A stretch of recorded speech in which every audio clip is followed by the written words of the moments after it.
Change is inevitable. As the human race develops at an astonishing rate, my generation suffers. Despite being known as the technologically advanced generation, we are the generation lacking the fundamental aspects of what makes us human. True human interaction, compassion, and the desire to be a part of something greater than ourselves. My generation is a group of narcissists that have no desire to help one another, to fix the problems past generations have created, and again, to be a part of something greater than themselves. Gandhi once said, "If you want others to be happy, practice compassion. And if you want to be happy, practice compassion." I define compassion as our innate concern and love that we have for one another. But as people, we either do not understand how to show it or just don't show it through our day-to-day lives. However, I believe everyone here has a large capacity for compassion, but we just need to understand how to show it. My generation has lost this instinct to be compassionate. For example, just recently, I was walking into Foodland, and an older woman, probably in her late 60s, dropped her bag of groceries. As I bent down and helped her pick her food up, I noticed multiple people walked right past her as if she was invisible. Now, the saddest part of my short example is that I was not shocked. I was not fazed by others' lack of compassion. And quite honestly, I almost expect no one to help her. And that expectation is what scared me the most.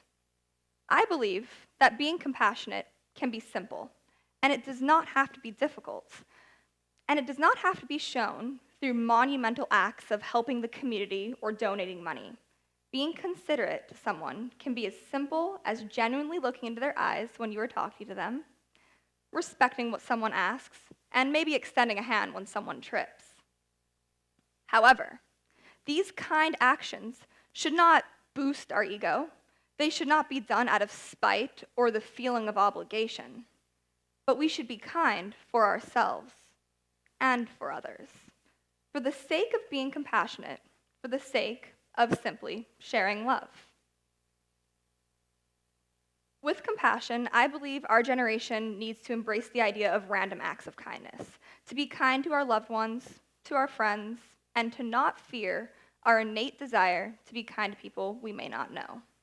For example, during my sophomore year, my friends and I were catching the bus down to Kihei to go to the beach.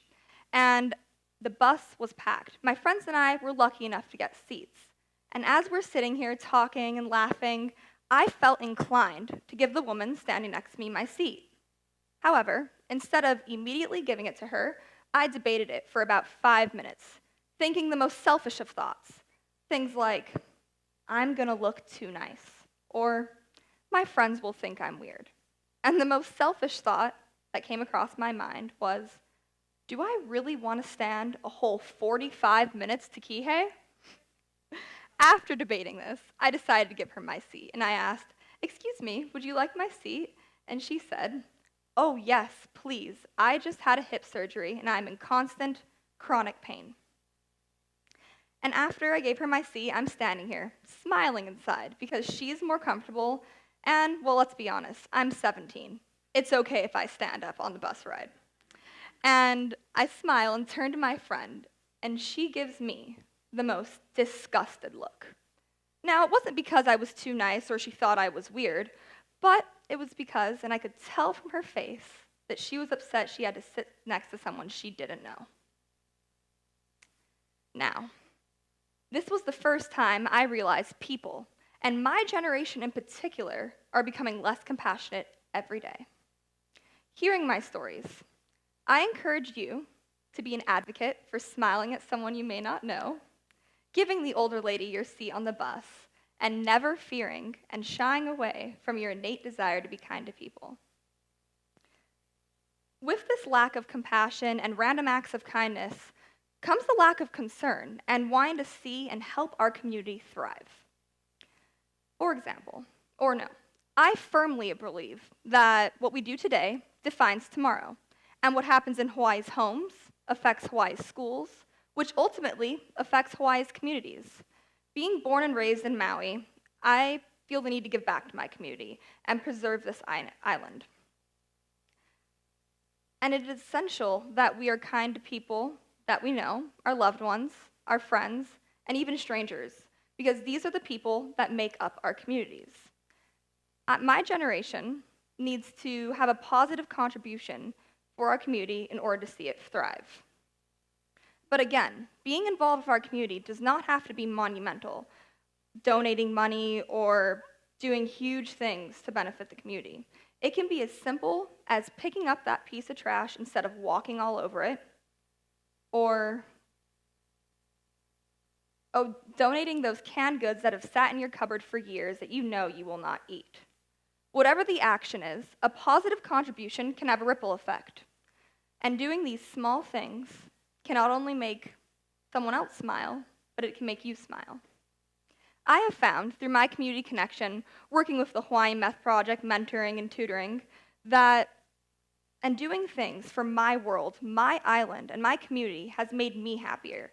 And it has made me able and allowed me to spread the compassion my generation desperately needs. So please, please, be a part of something bigger than yourselves, because that is what's going to lead this generation, our society as a whole, to greatness. Today, I encourage each and every one of you, friends, family, peers, distant acquaintances, community members, to tap into your compassion, contribute to your community, and watch a ripple effect of positivity sweep the islands. Thank you.